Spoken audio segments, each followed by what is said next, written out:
This is Khalid Muhammad, former national representative of Minister Louis Farrakhan of the Nation of Islam. Mr. Muhammad is the man who made so many of the front pages of America's newspapers with a speech at Kane College, which so many people called anti-Semitic and a lot of things. At the very least, racist. You remember the comment? He picked up the Pope's dress, and let's see what's under that dress.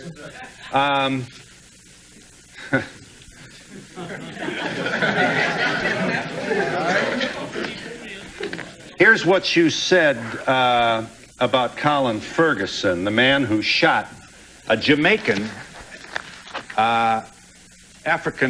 black male who shot 6 people on the Long Island train. Mr. Muhammad speaks. Where they set black inmates up in these jails and penitentiaries, and in particular there in Nassau County, and pulled all the black officers out and the black inmates so they could jump on Brother Colin Ferguson, because they were mad with him for catching the Long Island train and killing all them white folks. I love Colin Ferguson.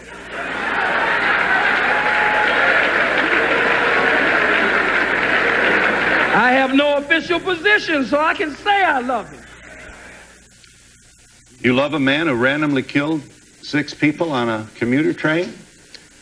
I love Colin Ferguson just as much as the masses of white Americans love General Schwarzkopf, General Westmoreland, General Patton, General MacArthur, and Eisenhower.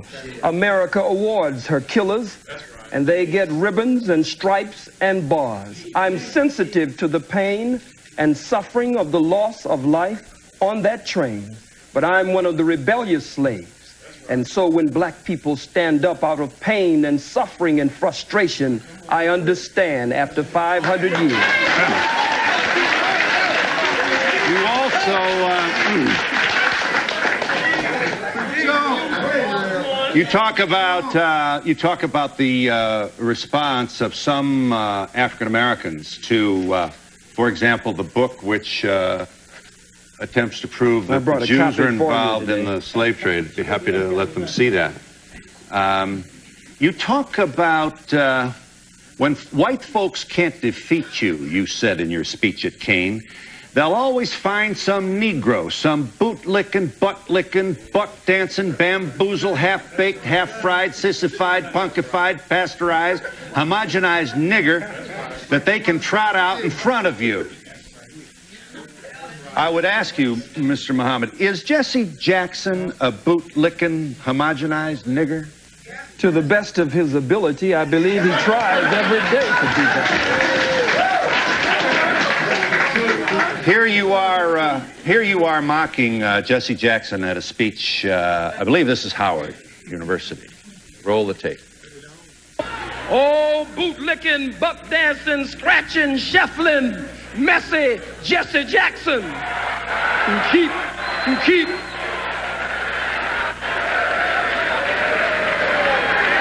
I am a somebody.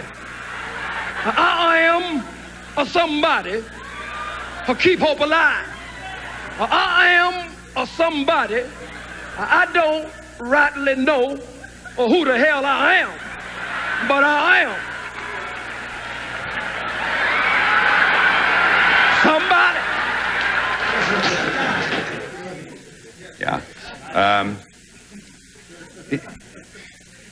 Are you an entertainer, or are you a committed person to black people? I'm so glad you asked that question. I believe that the liberation and salvation of the black nation must be brought about by black people gaining a thorough knowledge of self after our 500 to 6,000 year Holocaust, where we have lost over 600 million. And so I believe that that education process must be a process of 2 steps: inspiration and information. So I seriously give information, but black people are a people of rhythm and spirit, so I also give inspiration.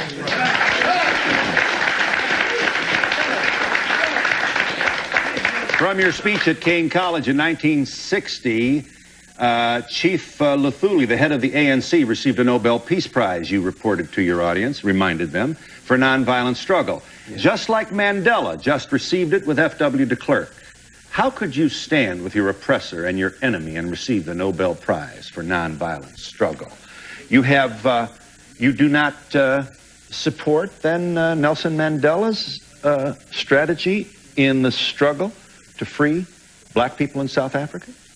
Let us first of all be very clear here, Phil. Nelson Mandela is my brother. So is Jesse Jackson. He is a member of the family, and so is Jesse, and Jesse is a very brilliant man.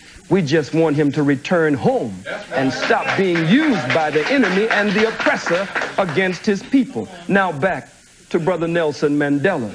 And certainly we can never mention Nelson without mentioning Winnie Mandela.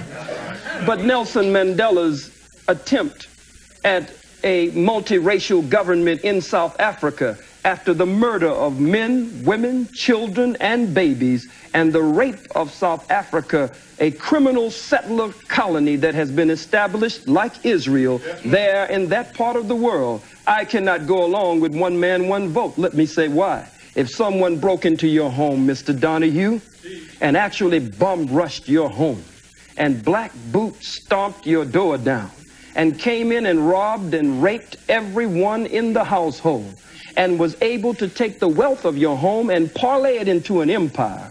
This is an invader. This is an intruder. This is a murderer. This is a burglar. This is a criminal. So you have no responsibility to share your home with them after they broke in and committed the crimes that they did. You want...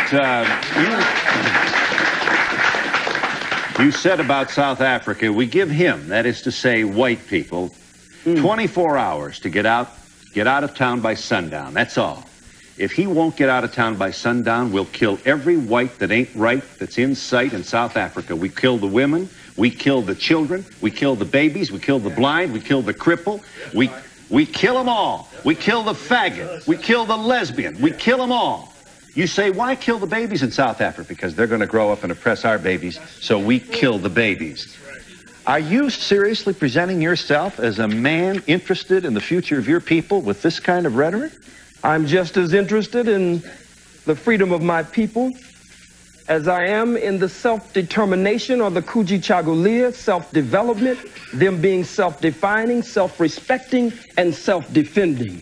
If the white man has killed millions of our people, and you cannot deny the undeniable and indisputable and irrefutable truth, fact, proof, and history of their bloodshed there in South Africa, I said it would be merciful if they would leave. I don't agree with a government, a sham government. No man walks out of prison after 27 years and becomes the president unless there's a script and a plan behind the scenes to remove the economic sanctions from whites in South Africa, but no real plan for redistribution of the wealth. The Oppenheimers, the De Beers, and others there sucking the blood of our people. So I said, be merciful. Give them a period of time. 24 hours. Truman gave the Japanese a period of time, but when they didn't comply, he dropped the bomb on men, women, children, and babies. I make no apology for that statement. I believe that the invasion of South Africa was an act of unprovoked war. One nation against another nation, and nations must fight for the self-determination. They had no business there, Mr. Donahue. Yes. Would you like to see Aristide return to Haiti to his rightful, duly elected position as president? From what I have learned and studied of President Aristide, from what I can see and those I've been privileged to talk to who are close to him, he appears to be a very sincere man. He appears to be a man who really loves our people there and wants to see our people breathe free and correct the problems that colonialism and other disruptions is very definitely at the root of. However, Phil, I do not want to see my beloved brother, President Aristide, returned to Haiti by the power of a Bill Clinton. because if Bill Clinton can help to return him there, he will always attempt to be the puppeteer who will pull the strings and try to dictate to my brother how he should carry out the affairs of government there. Your comments appear to bespeak a political position in which you have no interest at all in reaching out and hoping and working for a multiracial community of harmony and peace. Am I correct in saying you have forsaken that ideal? My arms are tired, Phil. We've reached out for 500 years. Too late now. We've faced tanks. We faced water hoses and cattle prods. Vicious dogs bit the breast of black women off in those protest marches of the civil rights movement.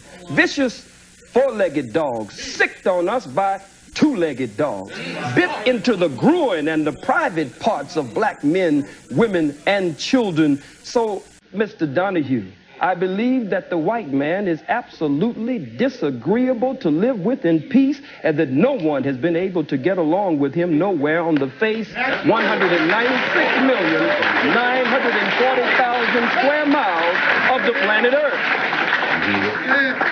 And so you will continue this rhetoric. You will continue and action. And action. Action. What kind of action? Strategy to affect what in the United States of America? Let's start with us. No wise general sits with a representative of the opposition to discuss battle strategy and battle plans before the entire world. I don't think that would be wise. But the mission of the most honorable Elijah Muhammad and the mission of my spiritual father, the Honorable Minister Louis Farrakhan, whom I love very much, and I want to be in that number when he takes 1 million black men to Washington, D.C. to call for reparations and justice. Their work is a work of liberation and salvation. Their work is a work to raise the mentally and spiritually dead black man and woman after we have been robbed of our names, our language, our religion, our culture, our God, our folkways, mores, and robbed of a power, the power of our own being. Lift up the Pope's skirt to see what's under there. This is high school stuff. Words like faggot. It's an immature sort of failure to really get out of the old Beavis Butthead kind of environment. Certainly you can't be proud of this kind of language that you use. Well, if it is high school, then Faggot? The Bible, listen for a second, the Bible speaks of lifting up the skirts of the garment. Oh, I'm surprised that you feel. It's a metaphor. It's symbolic language. I'm not at all interested in what is under the Pope's clothes. I'm not into that. It's a metaphor.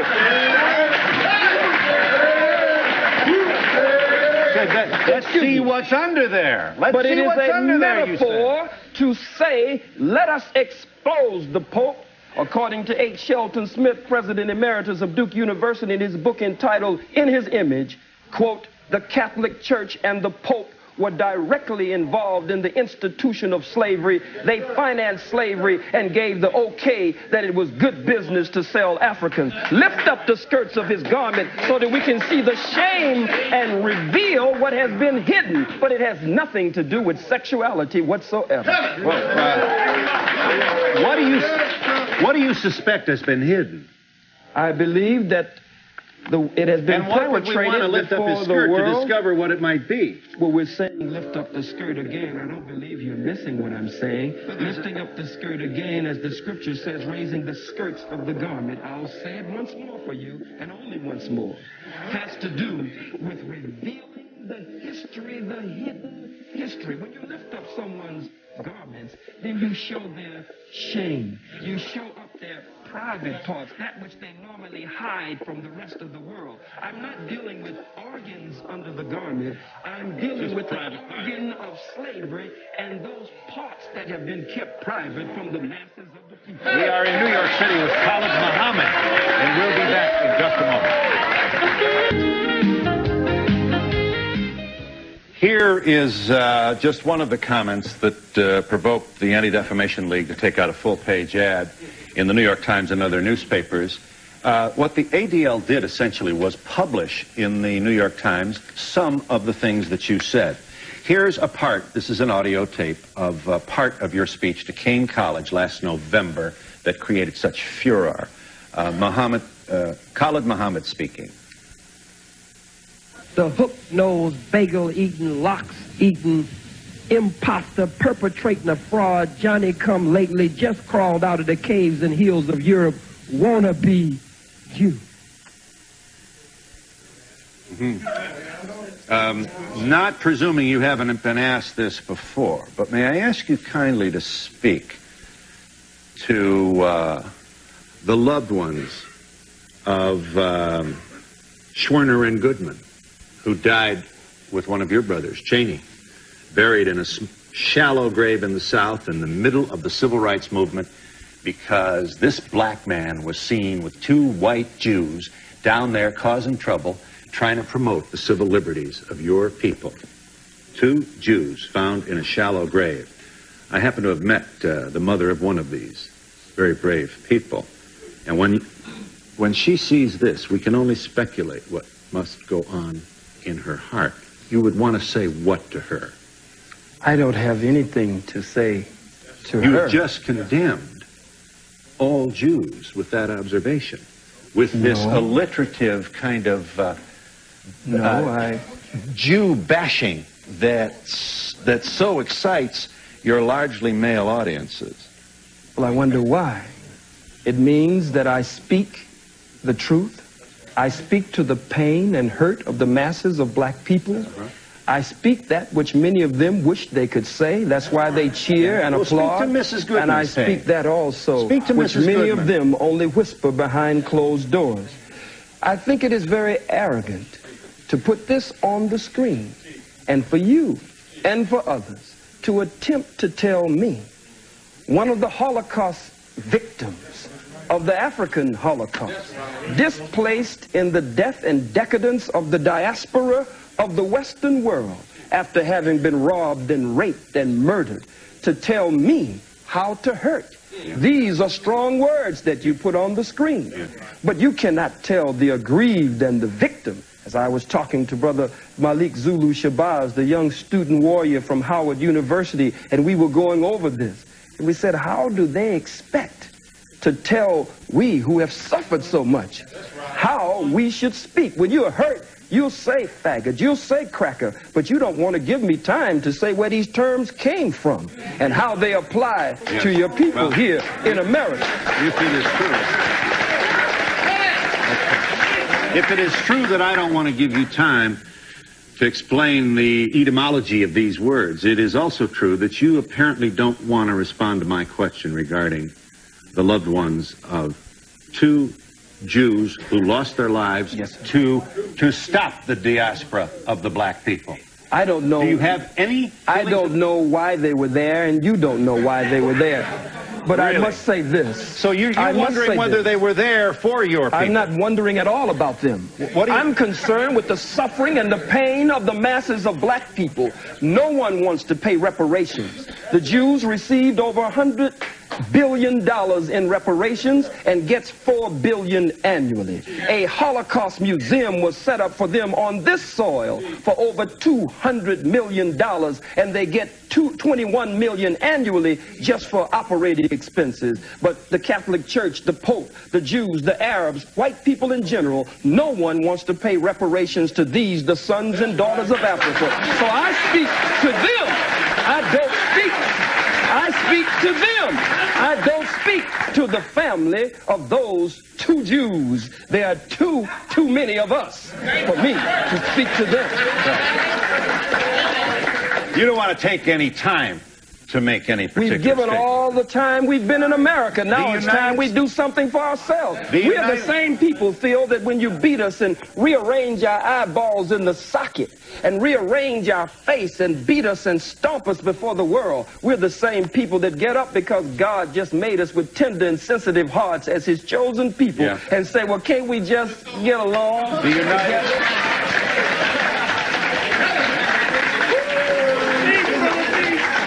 The United States House of Representatives, in an unprecedented action. I don't know whether there's a precedent for the U.S. House to take its time to debate and vote on the condemnation of a private citizen, but it has done that. 435 members of the House of Representatives debating the condemnation of Mr. Muhammad. Here are two members of the House on opposing sides. Calling for the censoring of Mr. Muhammad is Congressman Lantos, followed by Congressman Abercrombie, who makes a statement in behalf of free speech. Watch this, House of Representatives. On November 29, 1993, at Keene College in New Jersey, Mr. Khalid Mohammed, a senior representative of the Nation of Islam, delivered an outrageous and violent attack on the principles of racial, religious, and ethnic intolerance. His attempt to incite violence by preaching bigotry and hatred must be swiftly and forcefully condemned by this body. Governmental sanction against any speech, objectionable as it may be, is always suspect. The Constitution has proven to be our strongest safeguard against the Mohammeds of the world. Let us respect and revere the Constitution of the United States and vote down this resolution. Congressman Abercrombie's position did not carry. The final vote by the House of Representatives on the matter of condemning Mr. Muhammad was 361 yea, 34 nay. You have, sir, been condemned by the United States House of Representatives. I assume you are flattered by that action.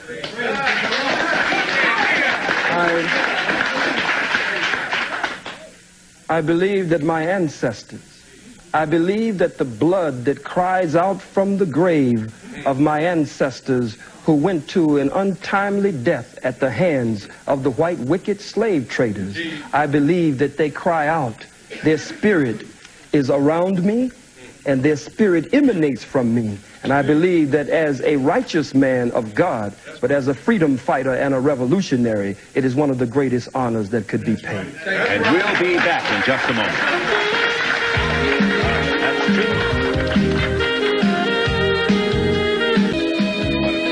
Yes, I have one question for the white audience that's watching this. A lot of times they ask, what can they do to help this situation? And I feel that they should go over to their people and represent this issue the same way this brother puts his life on the line for us. They should be doing the same thing, because otherwise it's going to be a one-sided view. They need to reach their people as well. Yes. What I'd like to know is, what do they say to the KKK, the skinheads, the Nazis?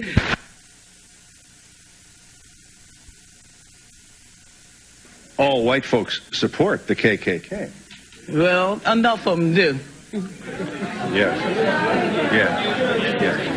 Nobody says anything about, nobody disputes the facts or his facts. His facts are right and exact, and no scholar will debate Dr. Khalid, because Dr. Khalid is right. I'm going to answer that lady's question. Not support KKK. But this gentleman up here... There.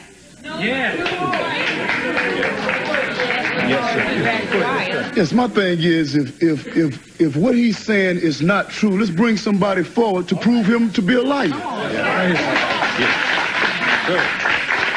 Briefly, please. Muhammad, can you please tell me why it's blacks who are killing?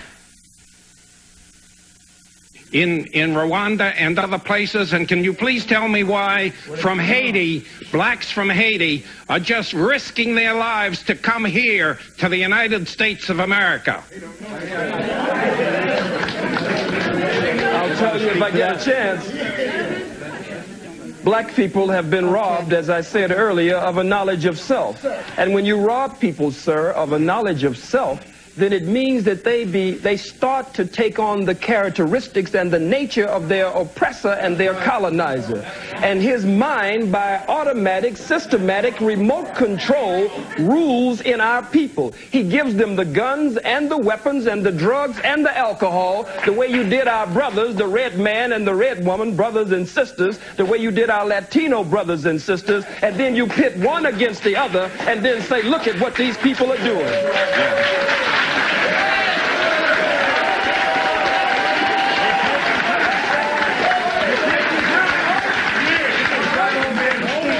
Yes. Adolf Hitler perpetrated the Holocaust. May I have your attention, please?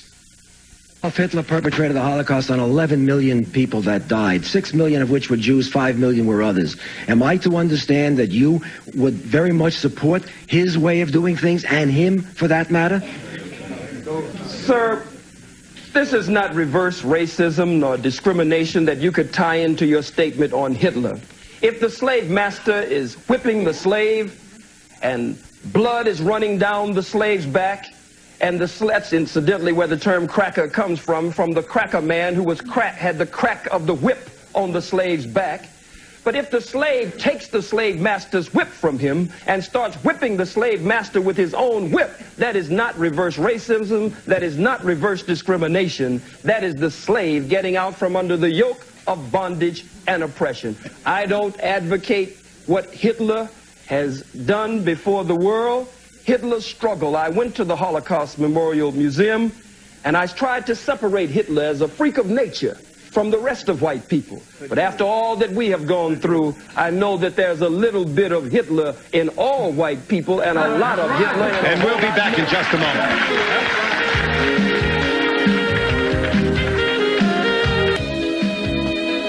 Sir, you wanted to say? Yes. To the Jewish brother up there, well, not brother, but the Jewish man. What about Goldstein, who slaughtered 39 Palestinians and became a Jewish hero? Publicly, rabbis said what about the fingernails, Dr. Khalid? Said that the rabbis said that the fingernail of one Jew was worth more than all of the Arabs in the world, and the New York Times ran the lead story with the photo showing the Jews filing past his grave. Yes. They not only called him a hero, but a saint. Yes. May I make this point, Mr. Muhammad? The atrocity perpetrated by Goldstein was roundly and publicly condemned by the entire leadership of the Jewish community in America, as well as the leaders of the state of Israel. Let me ask you this. They publicly condemned that action, and I can't even get you to look into the camera and convey even the remotest notion that you have in your heart some love for two Jews who died trying to save black people in the South. I speak of You cannot get me to look into the camera and do that. Yeah. May I ask you to kindly speak to that? You cannot get me to look into the camera and show love for two Jews. I don't even know them. I live with this pain and suffering every day among my own people. Look at our babies. They're in the Oakland, in the Bay Area.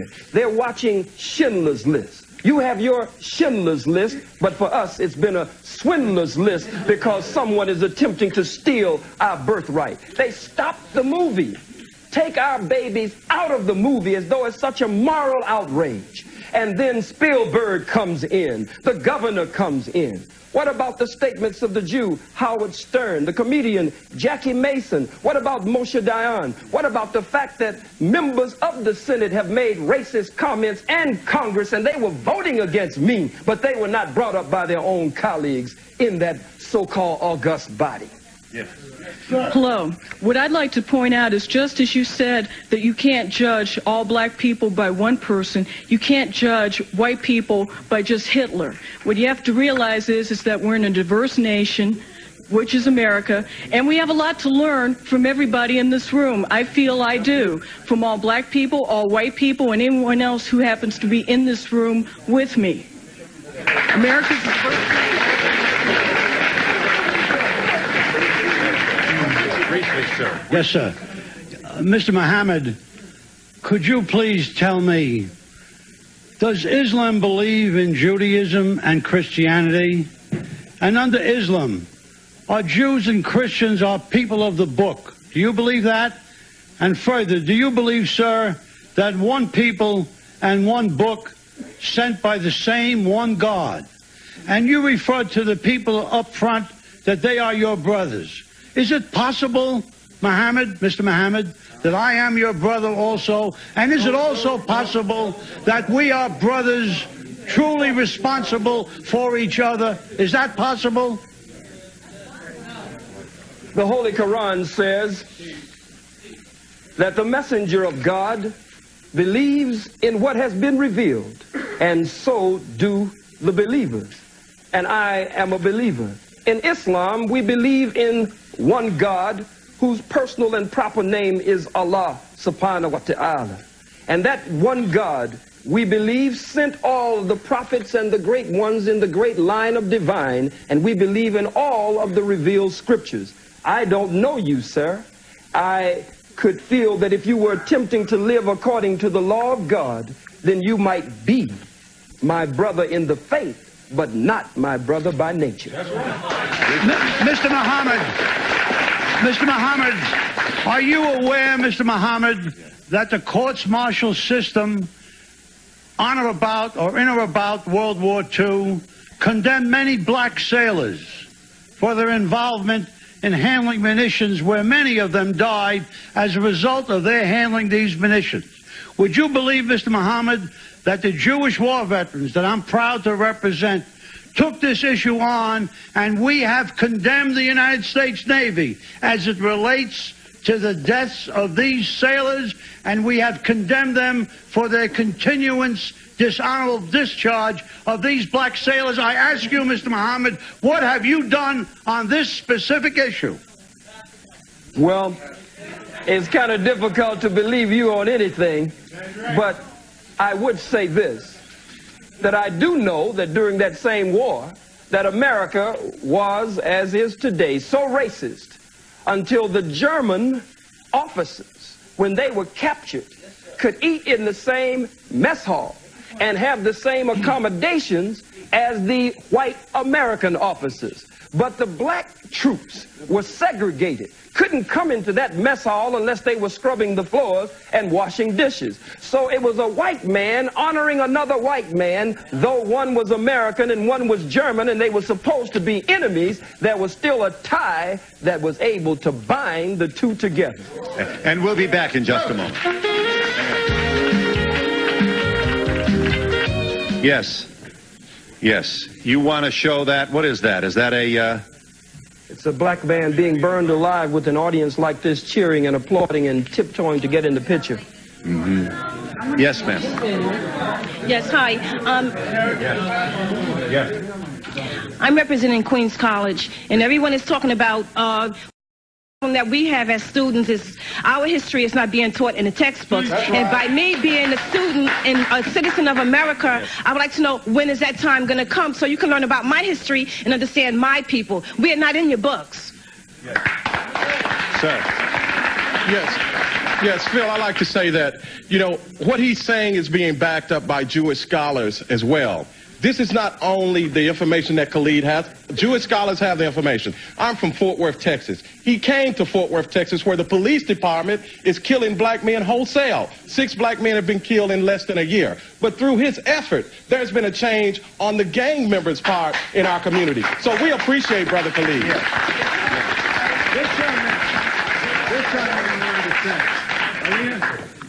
Yes, sir. Being an educated college person, I see that you can always bring up events like this where people have been killed in mass murders from all people. Let's learn off the past and not make high school comments like yours and put down Hitler-like manners and try to form peace and learn off the past and fund the future. Sir, you wanted to say. Sir. Right here. Yes, sir. I'd like to see us lay to rest this whole notion of anti-Semitism.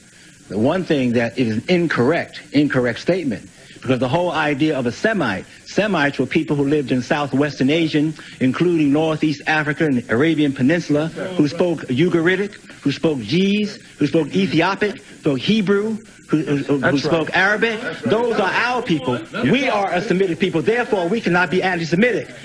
Ashkenazic Jews are calling us anti-Semitic. We cannot be anti-Semitic because we are the descendants of a Semitic people. Let's lay that to rest. That was a weapon in the hands of the Jews since 1870. They used it against other people, but it doesn't work against people in Northeast Africa. Thank you. Beautiful. Sir, beautiful. I can't believe exactly what I'm hearing. We went to war in World War II to fight for the freedom of speech. We didn't fight for freedom of speech of hatred. Many of our members, I'm the National Commander of Jewish War Veterans, and over 50,000 of our men died fighting for your right to free speech here now. I don't understand why you come out with such hatred. Phil, excuse me, Phil. Yes. Mr. Muhammad. Sir. You make me sick to my stomach with that. Because at the same time that you were fighting, you were not fighting for the freedom and independence of black people.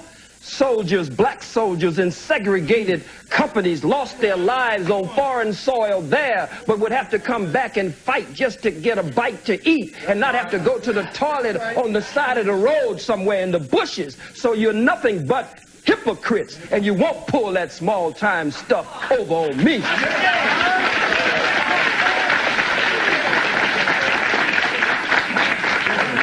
Yes, ma'am.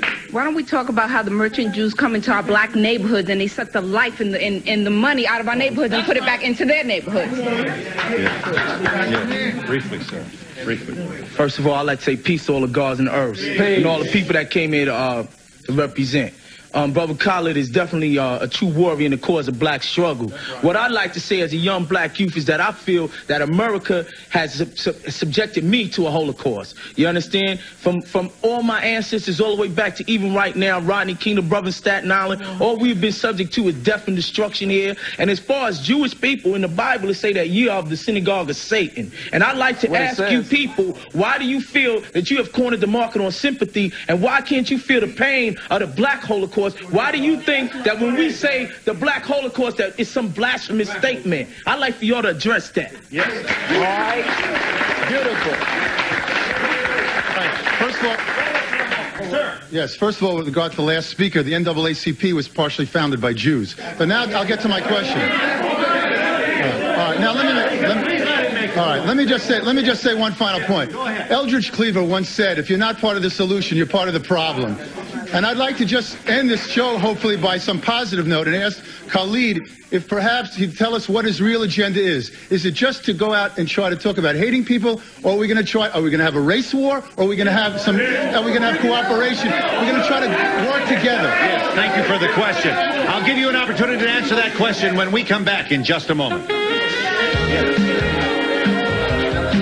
Area code. Pursuant to our agreement with Khalid Muhammad, I'm pleased to share this number with you. This is the Black African Holocaust Council 800 number, 1-800-859-0170. I say again, this 800 number is 859-0170, the Black African Holocaust Council. The gentleman has a question of Mr. Muhammad. Are we going to preach hate? Are we going to have a race war? Where are we going, and what would you like to do to promote where you think we should go? We are taught by the Honorable Minister Louis Farrakhan to show courtesy, respect, and kindness, to be polite to all people as long as they are courteous, respectful, kind, and polite to us. But we must look at the fact that we don't teach hatred. Everywhere we go as black people, we face hatred. Look at it. Look at it. Angel food cake, white people say, is white. Devil's food cake, you say, is black. You wear white to weddings and black to funerals. Black ball, black male. You give us a blonde-haired, blue-eyed, pale-skinned, buttermilk complexion Jesus in contradiction to the black Jesus with nappy hair in the Bible. Our own babies, according to behavioral scientists, our baby girls, when confronted with choosing between a black doll and a white doll, there has been so much damage done, they choose the white doll and say the black doll is ugly. So racism is everywhere and it's institutionalized. We cannot really be racist because racism is prejudice plus power. Nothing I say up here nor anywhere in the world will impact, stop fronting, will impact on any white folks in this audience, on your job, in politics, in economics, in housing, in the society. We don't have the power to do that, so we cannot be racist. You know what I'm saying?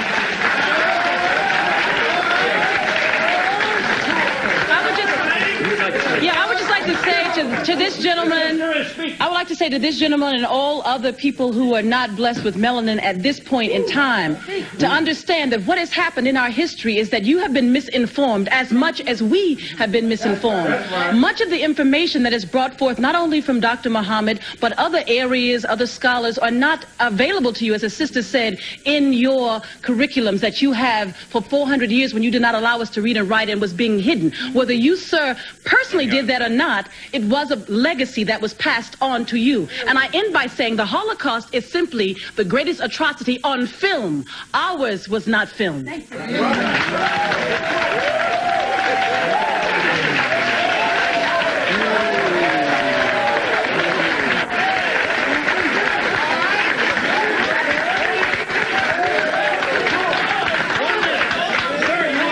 Yes. I don't understand Islam. I am a Christian. May I have your attention, please? Certainly. But I am a Christian, and you mentioned Jesus. Let's go back historically and see what Jesus did. Jesus died for me, and he died for you. Jesus is a God that loves all men, and all men are created equal. I just wanted to answer the gentleman over here's question. This young man wants to answer you. With respect to the race war, there will be a battle between black and white. And I fast and pray today that God, Allah, in his good time, remove all white folks from the planet Earth. And we'll be back in just a moment.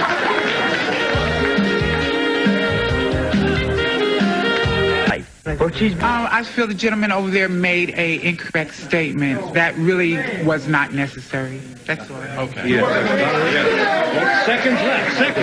Yes, ma'am. I just want to say yes, that my love and loyalty goes to Dr. Muhammad.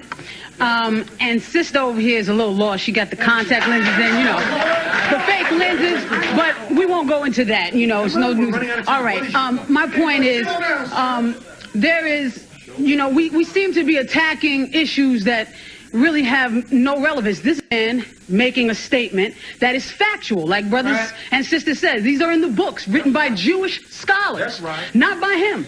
He's just quoting, and we're attacking him. So, what's the name of this book, brother, please? Secret Relationship Between Blacks and Jews. Okay. Yes. I have time only to thank you all for your contribution to our discussion. Thank you for joining us. Join me in thanking all the speakers for their contribution. Services provided and promotional fees paid by the following.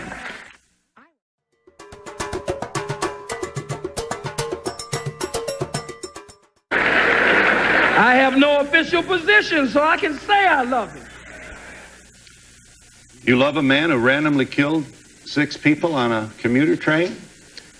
I love Colin Ferguson just as much as the masses of white Americans love General Schwarzkopf, General Westmoreland, General Patton, General MacArthur, and Eisenhower.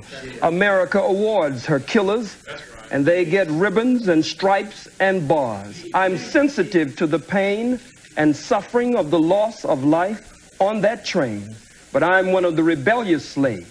And so when black people stand up out of pain and suffering and frustration, I understand after 500 years. You also, you talk about the response of some African Americans to, for example, the book which attempts to prove that the Jews are involved in the slave trade. I'd be happy to let them see that.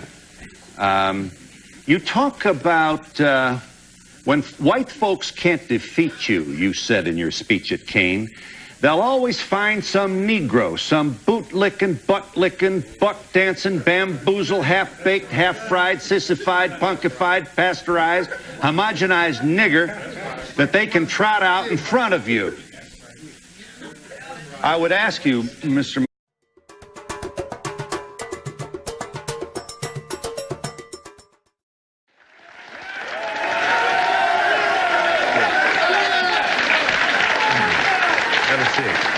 How are you? This is Khalid Muhammad, former national representative of Minister Louis Farrakhan of the Nation of Islam. Mr. Muhammad is the man who made so many of the front pages of America's newspapers with a speech at Kane College, which so many people called anti-Semitic and a lot of things. At the very least, racist. You remember the comment? He picked up the Pope's dress, and let's see what's under that dress.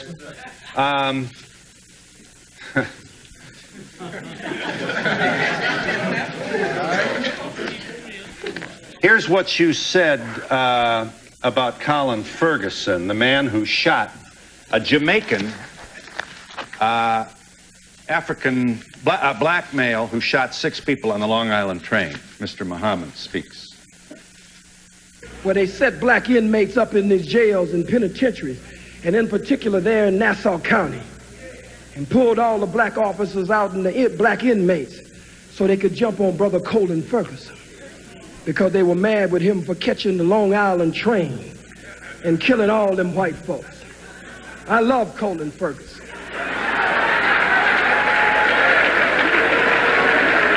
Muhammad, is Jesse Jackson a boot-licking, homogenized nigger? To the best of his ability, I believe he tries every day to do that. Here you are mocking Jesse Jackson at a speech, I believe this is Howard University. Roll the tape. Oh, boot-licking, buck-dancing, scratching, shuffling, messy Jesse Jackson. You keep.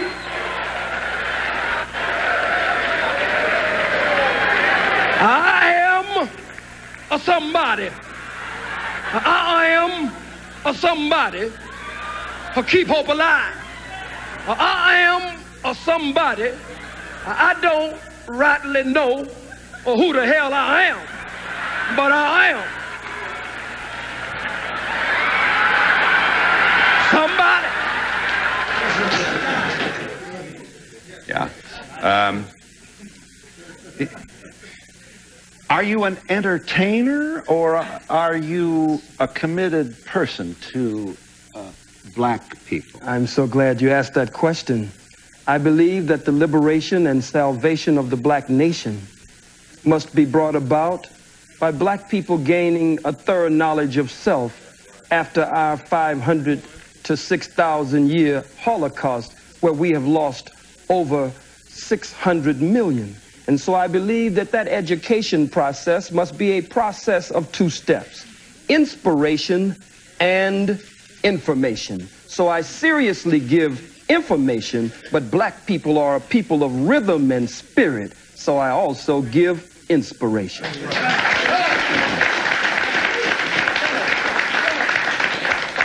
From your speech at Kane College in 1960, Chief Luthuli, the head of the ANC, received a Nobel Peace Prize, you reported to your audience, reminded them, for nonviolent struggle. Yeah. Just like Mandela just received it with F.W. de Klerk. How could you stand with your oppressor and your enemy and receive the Nobel Prize for nonviolent struggle?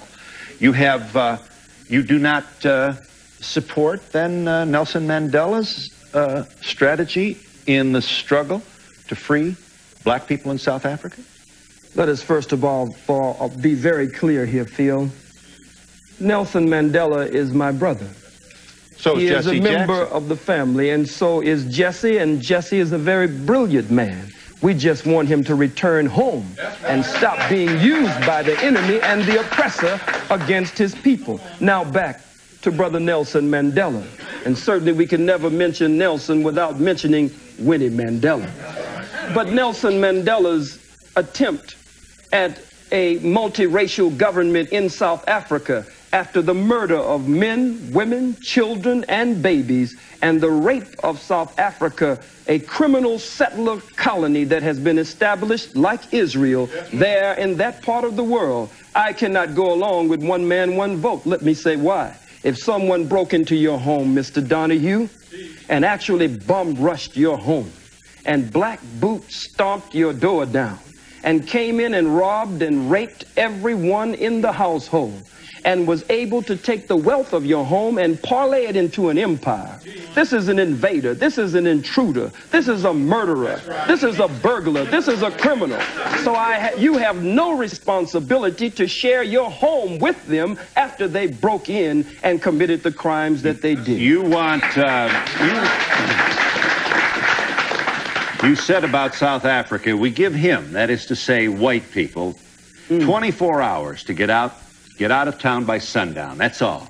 If he won't get out of town by sundown, we'll kill every white that ain't right that's in sight in South Africa. We kill the women, we kill the children, we kill the babies, we kill the blind, we kill the cripple, we kill them all. We kill the faggot, we kill the lesbian, we kill them all. You say, why kill the babies in South Africa? Because they're going to grow up and oppress our babies, so we kill the babies. Are you seriously presenting yourself as a man interested in the future of your people with this kind of rhetoric?